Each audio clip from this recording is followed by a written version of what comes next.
so when I first got here, I was told by several owners, Stephen, you joined at the busiest time, like the worst time to onboard. But don't worry, December, January, February, everything slows way down. You'll be able to take kind of a breather and a break. They all lied to me. So the way I see it is January, February are times when we kind of amp up. It's off season for a lot of the campers, but it's our time to jump in and improve the park and get ready for the next year. So we are not slowing down. We are right in the middle of budget build. It is in full swing. So that is very exciting. Looking forward to the next year. A couple other updates that I have. We're in final round interviews for our maintenance manager, and those are going to be starting next week. So that's very exciting. Housekeeping manager interviews are also taking place. Third round in those as well. Yeah, so those will be starting over the next couple of weeks as well. So excited about that. We've done some site improvement surveys. So we started in 4. We surveyed 105 sites. And of the 105, 18 didn't require any sort of maintenance. So it's definitely time to be looking at those sites. We'll be in other phases as well. Let's see, roof update. Project completion expected by Tuesday, and that includes gutters. Those guys worked fast. You'll notice that on the pool house, the eaves were sagging. We were very worried that that was some sort of structural issue. Luckily, it was not. It was just some building without kind of foresight that had taken place, but it wasn't anything that we thought it could be major bucks, the possibility, and it was not. So that's very exciting, and it looks nice and straight now, and it's great to see. Move the soffit? Yeah, some of the fascia, some of the soffit was rotted, so they've replaced parts of the fascia. On the pool house itself, they had to replace both sides of the soffit. Of the fascia, because a lot of it was rotted. And the way it was originally built, there was typically you overlap any seams, and there was spots where all the way through it was all on a seam. So just like I said, just bad planning. But it's fixed now, and it's looking great. We're going to start painting as well soon. So that's exciting. We have to paint actually before Tuesday, before the gutters go on, because we don't want to try to paint around the gutters. So let's see. Pond, expected start date, first week of December. That's tentative. It could change depending on what kind of rain we get, what the weather looks like. And then capital improvement donations. So if you go to our website now, there is what they call a widget, which looks kind of like a picture, but it updates. There's a picture of a thermometer, a horizontal thermometer that has, this is how much we've raised and this is our goal. So anybody can log in and kind of track that. We are currently, did I write it down? $5,415 has been raised toward the capital improvements. So again, if you're able to make that donation of $20, please do. It'll also go out in our annual due statements as well. So if you want to wait until then, that's fine. But if you're here and you want to donate, make that donation. Another opportunity to donate would be when you're getting your deposit back for your gate card.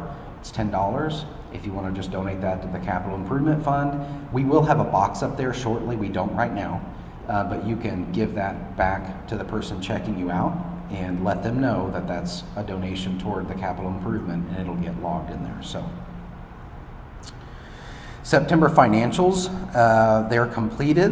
They will be posted no later than Monday.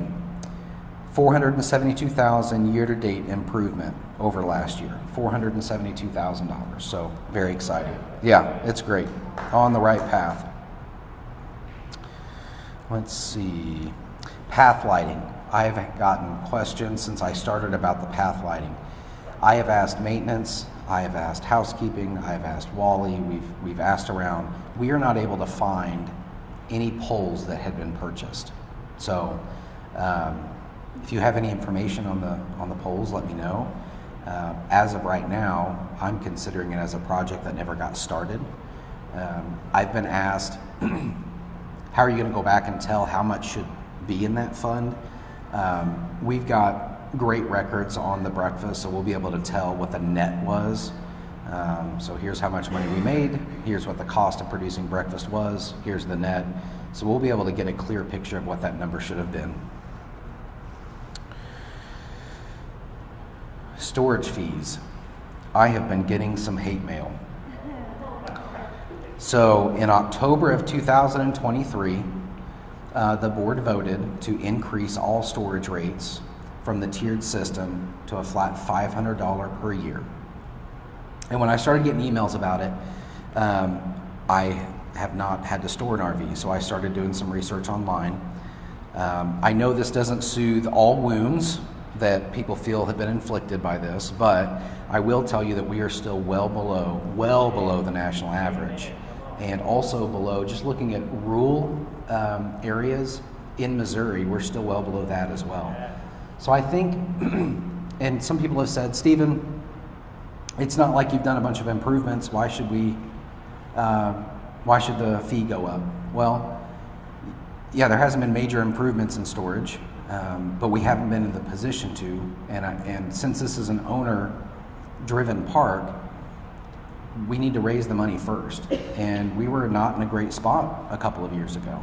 And we're on the path to that recovery, and once again having a bucket of money that can be used for improvements like that. I think the more strides we make toward that, the better the park's going to be long term.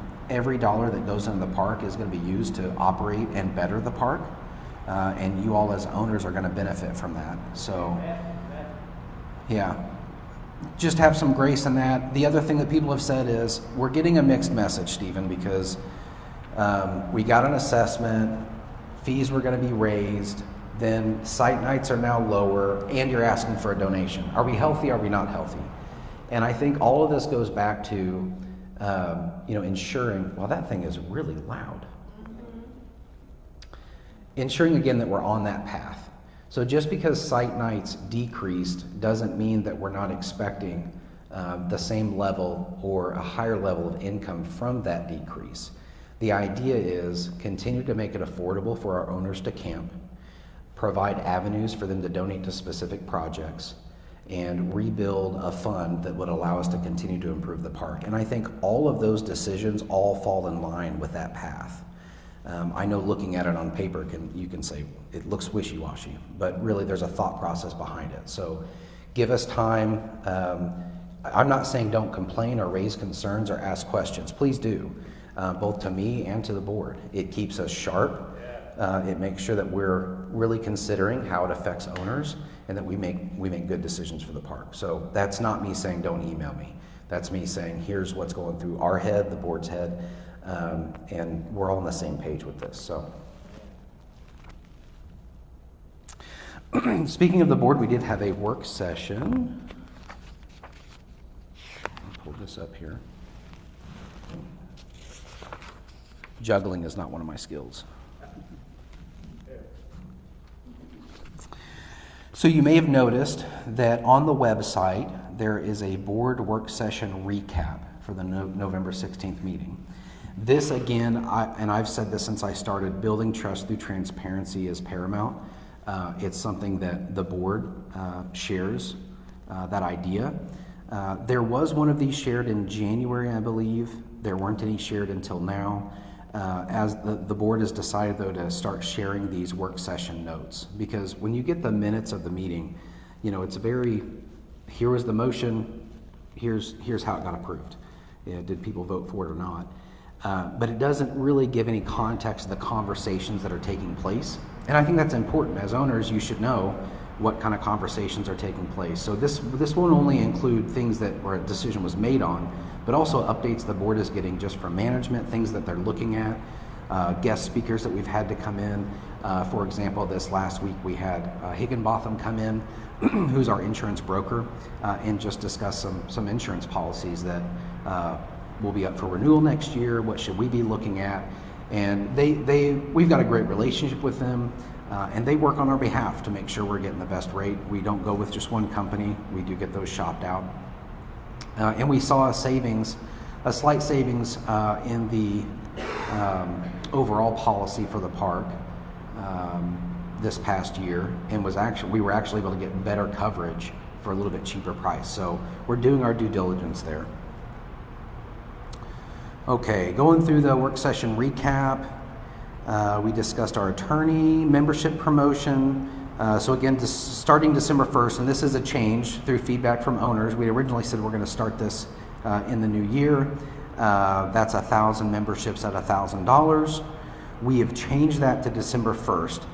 Now your question may be, Stephen, how you must be magical. How are you going to get coupons out to everybody by December 1st? Well, we're not going to do the coupons for the December 1st start date, but that doesn't mean that you can't claim that coupon.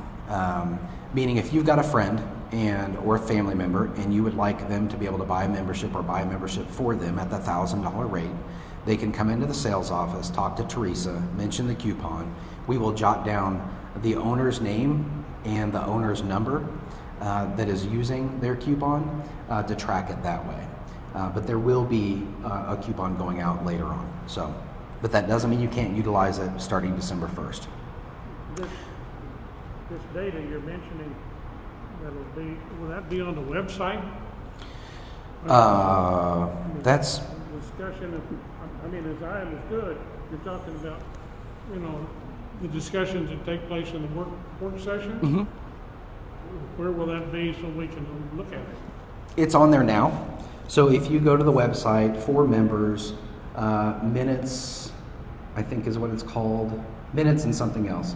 You click that, it's going to bring up a page, and at the top, midway down the page, it'll say like 990, financials, minutes. It'll have all these different tags, and that's really just an ability to sort so you can view all things that have been posted. If you go all the way over to the right, it says work session notes. If you click that, it'll bring up these work session notes that you can download and view. They're in PDF format. Okay. So, yeah, and that's exactly what I'm reading off of. That's exactly what it looks like. We also discussed job descriptions. So as I've discussed before, when I came on board, job descriptions weren't something we had really implemented consistently throughout the organization. So we're in the middle of revamping every single job description on the park. So I shared some of those with the board that we've already developed and implemented and executed. The next big thing, camping rate adjustments, nightly fees effective January 1st, 2025. Nightly site rates will decrease to $12 from $15. And buybacks will reduce to $18 from $23. These changes aim to make camping more affordable for owners to stay for an extended days and bring owners back to the park. Rates are subject to review if occupancy does not increase. So this last line is really important because one of the things that we looked at was if the rate was 12 and we had the current occupancy, we would lose quite a bit of money. But the idea is you lower the rate, more people come to the park, occupancy raises, more people are enjoying the park, seeing the changes, being involved. The board has the duty to watch that. We don't want this to turn into a situation where Treasure Lake loses massive amounts of revenue because of the lowered rate. We're expecting it to actually increase revenue overall. So we'll keep a close eye on that. Tent site rates, when all phases reopen in 2025, will increase to $10 per night. Tent buybacks will align with the standard $18 rate. And during winter closure of phase 2 and 3, tent campers can relocate to phase 1 to the adjusted $15 rate if they choose to do so. So meaning that if you're on a campsite, tent campsite, and that phase is closing, you can move to phase 1, which will be open, and pay the $15 a night. What's the fee now for tents? That's a great question. What's the fee now for tents? $8. So that's raising $2, yeah. I can't afford that. What do you do? Well, it needs forward because it has the lowest occupancy. We got two of there now. Buyback restrictions, the 54-night limit per calendar year remains in effect. Owners exceeding this limit will incur a nightly fee of $60 until the new year. We're also, as I discussed, looking at budget. I discussed the insurance review. Let's see, food delivery and transportation policy. So to ensure the safety, external delivery drivers such as Uber Eats, DoorDash, taxi services are prohibited from entering the resort. Delivery services must take place outside the gate. Please plan accordingly when placing orders or arranging for services. Exceptions will obviously be made for medical emergencies. So we're not going to stop an ambulance or a fire truck, but any delivery service, rideshare. And so on. What's that? Domino's Pizza and so on. Any delivery driver, yeah, so that delivery would have to be made outside the gate. Yep. Newsletter schedule. So we tossed around the idea of doing a monthly newsletter, a quarterly newsletter, every other month newsletter, and with the way our events are falling and how we want to structure the newsletter, we landed on every other month. And that'll be kind of a look back to what happened and a look forward to what's going to be happening. So be on the lookout for those.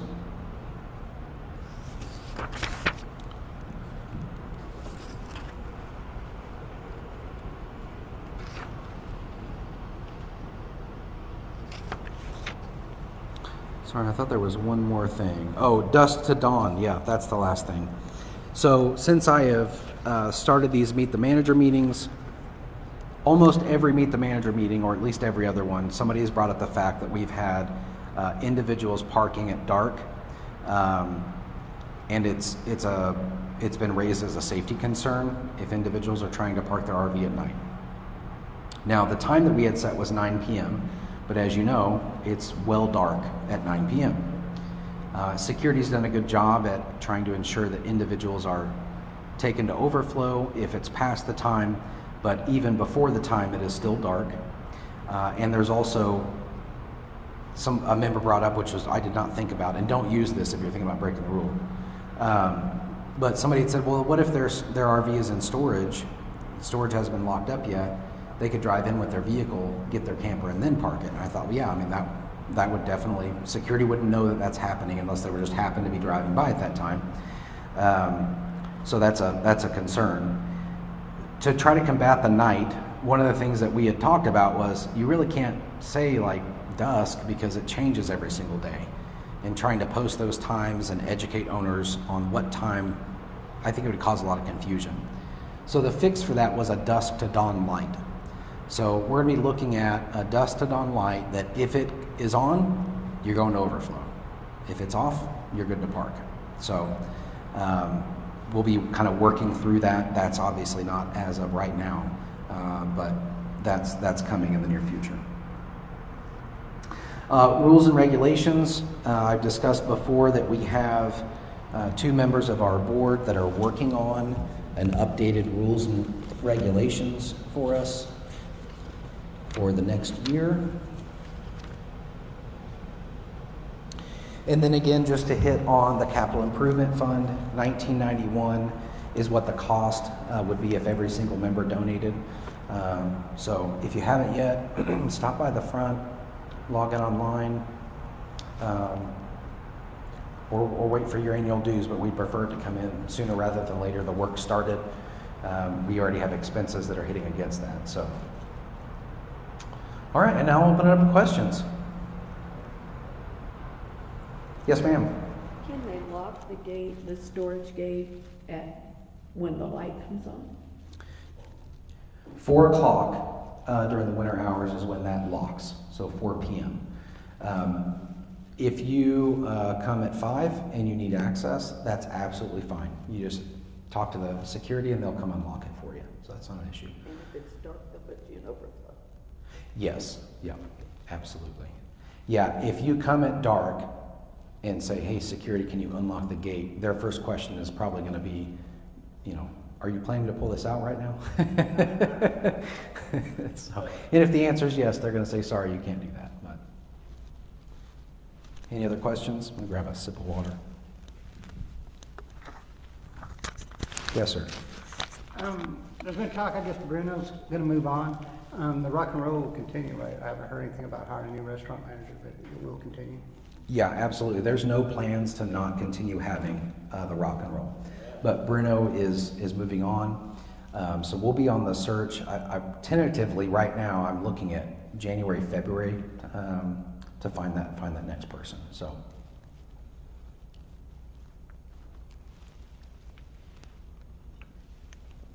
You look like you got a question. Some of us, our phone is not part of our body, so I'm asking if they can put a schedule each month in that enclosed up there by the office behind that glass, and then we can just go up there and look. Can we put a calendar up at the front desk in that enclosed glass? So that's something we actually talked about in the board meeting. There are obviously downsides to printing something that can change, but like you said, I think it's important. Members want that. You can always go to the front desk and ask for a calendar. And we're also exploring ways to make what is currently in print digital, but not rely on your phone to access it. Meaning we're floating the idea and looking at what it would cost to, instead of having those glass enclosures with paper in them, actually installing kind of a cheap smart TV that we can update from the main office, so that it would actually show the schedule, it would show upcoming events and other information that would normally be pinned there. You would still be able to go up there and view it, take a picture of it on your phone, unless you don't have your phone, and then just rely on this thing. So, does that solve that for you? Okay. And always you can go to the front desk and get a calendar, an activities calendar. For a while, we had the activities showing up on the screen so that people would come in the clubhouse and see what's going on. That's not too much trouble. No, I think, so that was connected to an old PC that stopped working and nobody ever so I think when we talk about, putting a new TV in some of these locations, this would be included in that feed and would be receiving that information. Same at the front desk. More to follow on that.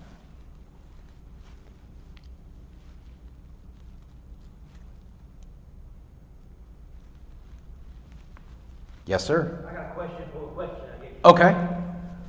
I've been praying about buying a little, you pull behind a horse, what do you call that, buggy? Mm-hmm.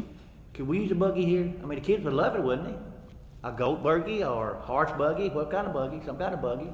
I got one I can buy $5. That's cheap. I'll donate. $5 buggy that you would donate. I'll donate. And can Treasure Lake use a buggy? Yeah. I run my girl. So I always reserve the right to say, I don't know, but I can get back to you, and this is one of those times. Next week. All right. Amy, can you jot that one down? If you want to ride a buggy at that phone, you kid. How do you spell buggy? B-U-G-G-Y, I think. Stage buggy. I had somebody at the front desk today. First time I was meeting him, but he's not a new owner. He's been here. His family's been here since '83, and he was telling me about how he's grown up here and he's seen the changes from dirt road to gravel to paved, no horses, or horses to golf carts, and I was just like, I'm sure, yeah, it's probably been a wild ride when you look back on it. It has. Yeah, if horses weren't so expensive. Well, you need a goat, I got a goat. Yeah. We got a goat. You got a goat? We just have a goat? It's on that. Yeah. My little girl from Jerusalem, she never got that. I did over in Texas. I pulled her with a goat and I got her roller. She got So you'll have a buggy pulled by goats? Yeah. Oh, okay. You ever seen that? Okay. Only it is. So I know a thing or two about goats. Talk to me, talk to me. So when we were in Arkansas, we had 3 acres, and we had goats and sheep and chickens and pigs and rabbits and you name it.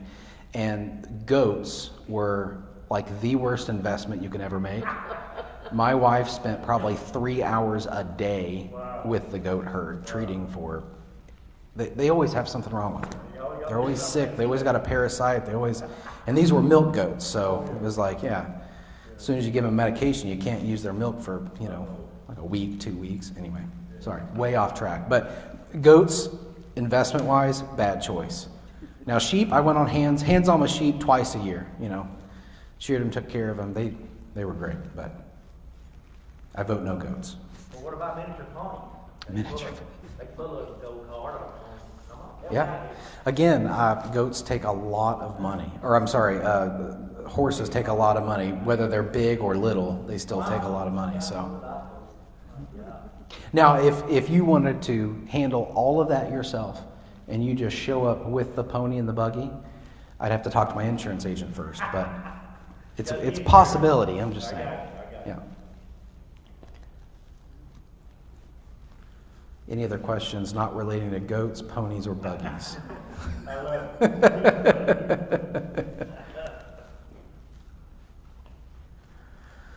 Come on.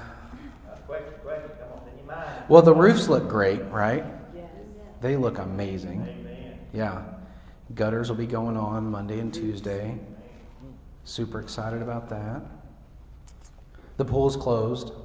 Oh, man, I won't go swimming. Sorry. Yep, the pool is closed.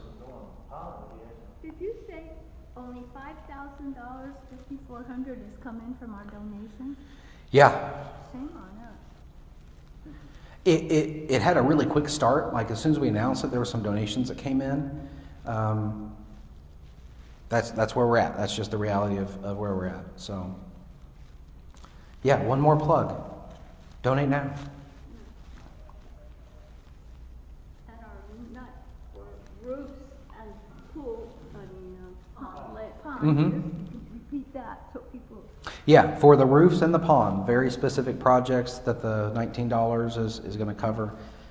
It does not include paint, but I think in the letter we mentioned if you wanted to bump it up to 25, that would not only cover the entirety of the projects, but also provide a little cushion there for future projects. So again, just to reiterate that, because I've gotten questions in the past, speaking of like the light poles, there's been concern that if you donate to this, how do we know that money is going to stay in that bucket? Because at the end of the day, it's not like we have 18 bank accounts, right? So the way to show that is on a balance sheet, and it's going to say a temporarily restricted assets capital improvement fund, and you'll be able to watch that balance raise as people donate and then go down as we spend out of it. So I hope that everybody trusts, and I've done everything that I can do with moving the financials internally to ensure that we've got very accurate accounting that owners can see and that it's not confusing. Yeah, as simple as possible so that anybody, even if you don't have an accounting background, can easily look at those reports. That's going to be the goal. Again, that transparency, I think, builds trust, and I hope that you all trust me to ensure that money that's donated for a project stays within that project. Now, the board has ultimate authority to temporarily restrict or unrestrict those funds, but as far as making sure we know where every dollar is, that's absolutely something that we can do. So, yes, sir. I'm asking more for people on the owners forum because it doesn't really involve me. I'm an outdoor pool guy, but why did the indoor pool close? Because normally it did stay open quite a bit longer, right? Yeah. The roofs I thought was a great time to just go ahead and close them. I don't know if you went in there, but we did have some debris fall, through those cracks. It was pretty messy in there. People couldn't access it, so we thought this would be a good time to just go ahead and close it for the season this year and save the money on both chemicals and heating. It also hadn't been used. She said it also hadn't been used. I've had people tell me that. I will say that when I'm here like on Friday nights for bingo and stuff, I do see, it's not like hopping in there. There's not like a party going on, but there are families that are enjoying it. And it's certainly something that we've looked at. And I struggle because the amount of money it costs to heat that pool is extraordinary. Yeah, so I would love, if it was utilized, to look at that as just a cost analysis and say, is it worth it? But as of now, I can tell you the amount of people that go to the indoor pool, it doesn't justify the added expense, especially in like January and February. So. Well, excuse me, but I'm pretty big on security because I'm military, and you understand military security. These people here are my heroes. Absolutely, yeah. Round of applause for security. Woo! Hey, hoorah, hoorah! They tried to sneak in here in the back. You can't see on the camera, but we had two of our security officers sneak in the back. My heroes. That's either a really good thing or a really bad thing. They come to rest. Absolutely. Timeline on On the pond. Yeah, so I don't want to give an answer to that because I don't know what we're going to run into. If they start digging and we've got plenty of clay to work with and they get in there and knock it out, it could be a week. If they hit rock, it's kind of a stop, evaluate.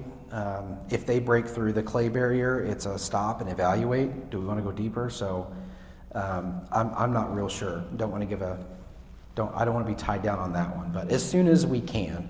And KC Extreme Dirt Work, TJ is an owner here. They got the bid for the contract, so that always makes me happy because an owner's looking out for our best interests. So When are we looking to start that? first week in December is tentative. Yeah, but again, that depends on weather and the pool being the pond being pumped. Yeah. Yeah. No swimming. It's not a swimming pond.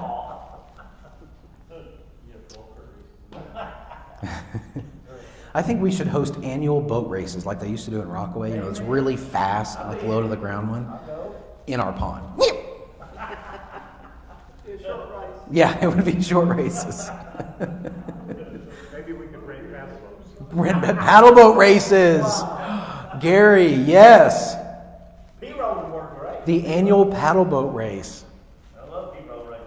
I'm gonna think on that one. That's a good one. You can do the cardboard boat. Yeah, cardboard boats. Yeah, you make your own cardboard boat, and then you have to get in it and race. I'm Has to float. pretty sure Higginbotham, our insurance brokers, would be like, your rates just went up. Probably could do remote control boats. Absolutely. That's a great idea. Yeah. I love RC stuff. That's a lot of fun. Absolutely.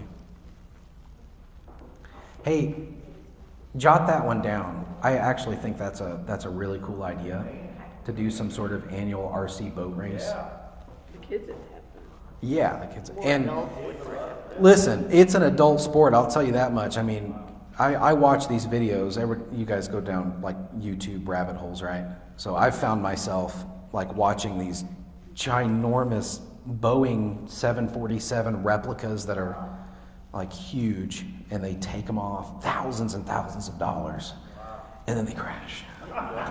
Oh, man, that one hurt.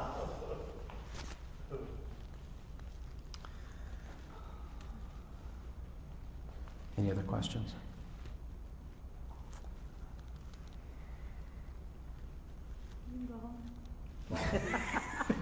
She said she's ready to go home. She's done. Thanksgiving is coming up.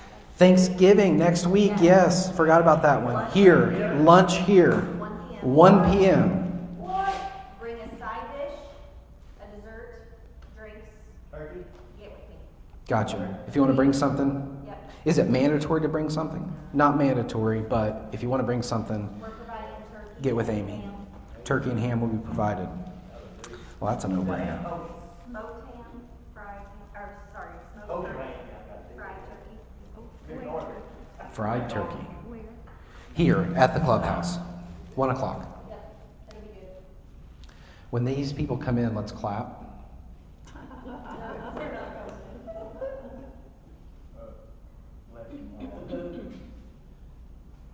This is going to be great. Or dinner.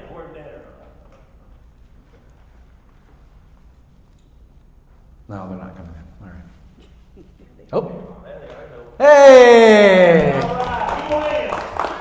I'm just playing a joke on you. I saw you looking through the glass, and I said we all have to clap when they come in.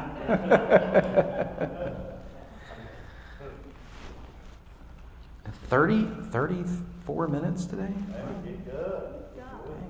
Well, this makes up for last one because we went on a half hour over last time. So I appreciate you guys coming. If you ever do have any questions, my door is always open. I am typically here Tuesday through Saturday. Though it was my birthday, and we get a birthday day off, so I'm going to probably cut out of here early today. But other than that, my office is always open. So, yep. Thank you guys. Well, thank you. All right. Thank you.